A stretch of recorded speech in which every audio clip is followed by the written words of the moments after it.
Hey everyone, welcome to This Explainer. Today we're exploring a massive shift in global geopolitics.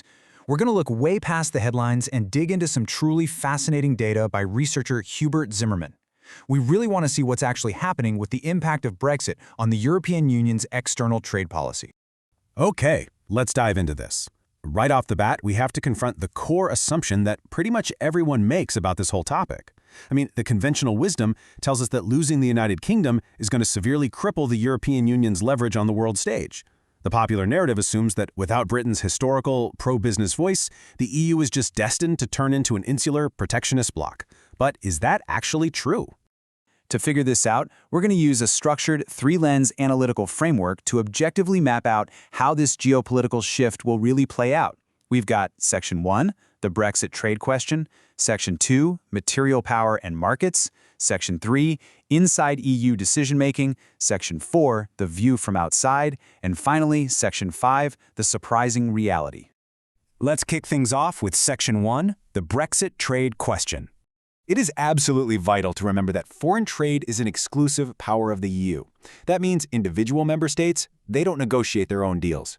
The EU manages a staggering, incredibly dense network of over 80 trade agreements globally on behalf of everyone, the whole shebang. Which brings us to the massive assumption we're here to test. Whether losing Britain, which is often seen as the lone champion of free trade, will actually leave the EU a weakened, protectionist fortress. Let's impartially test this against the data. Moving right along to Section 2, material power and markets. Now, our first analytical lens is material power. Basically, the sheer economic weight the UK takes with it as it leaves the single market. Because at the end of the day, in international trade negotiations, the size and wealth of your market is literally your biggest weapon. Now, what's really interesting here is that over a 10-year period, the UK accounted for roughly 10 to 16% of the EU's external trade. Now, losing that volume definitely matters, but the European Union remains an absolute economic giant. The incentives for foreign companies to access the EU's single market remain incredibly high, which keeps their baseline bargaining power immensely strong. But, we've got to look deeper. Notice the dominant 20% slice the UK held in EU services exports to non-member countries. This was heavily driven by financial services, which were worth almost £20 billion in 2017 alone. If you work in finance, international consulting, or cross-border services, this is exactly why the post-Brexit landscape probably feels so turbulent for you right now. Because Britain was such a major advocate for liberalizing trade and services, it's highly likely that without them, the EU might become slightly more restrictive in this specific area during future negotiations. And when we look at investment, the picture shifts again. While the UK historically led in inward foreign direct investment, or FDI, the data actually shows a sharp recent decline. In the years following the Brexit vote, the UK saw a 30% drop in FDI projects. Meanwhile, the remaining EU 27 saw a massive 43% investment boost. That's a huge divergence. It proves that global capital hasn't fled Europe, it's simply rerouted. The EU's market remains an undeniable, powerful magnet for global money. All right, shifting gears to Section 3, inside EU decision-making.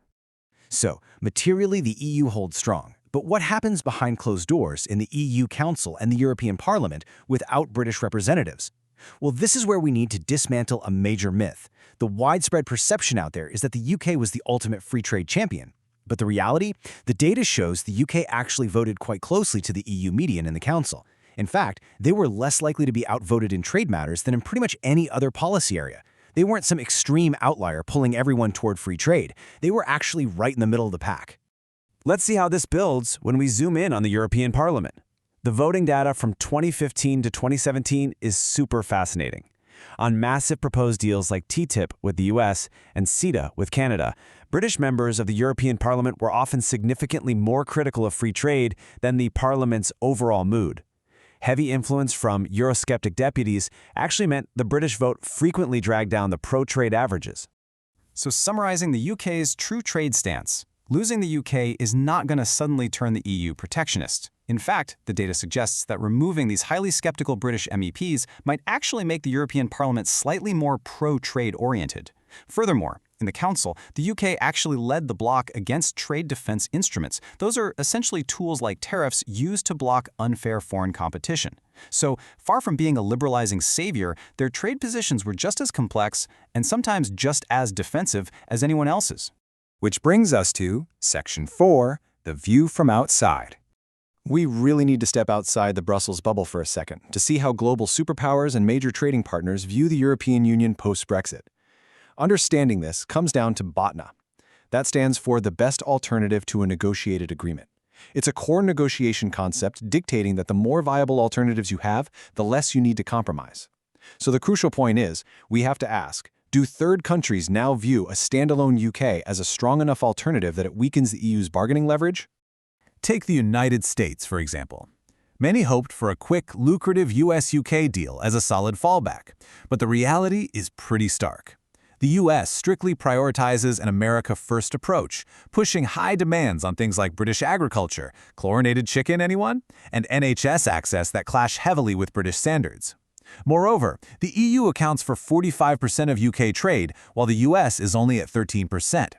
Because of this overwhelming reliance, EU rules will still heavily dictate UK policy, making a completely independent US deal incredibly complicated. And what about the Asian giants? Well, they are making their priorities crystal clear.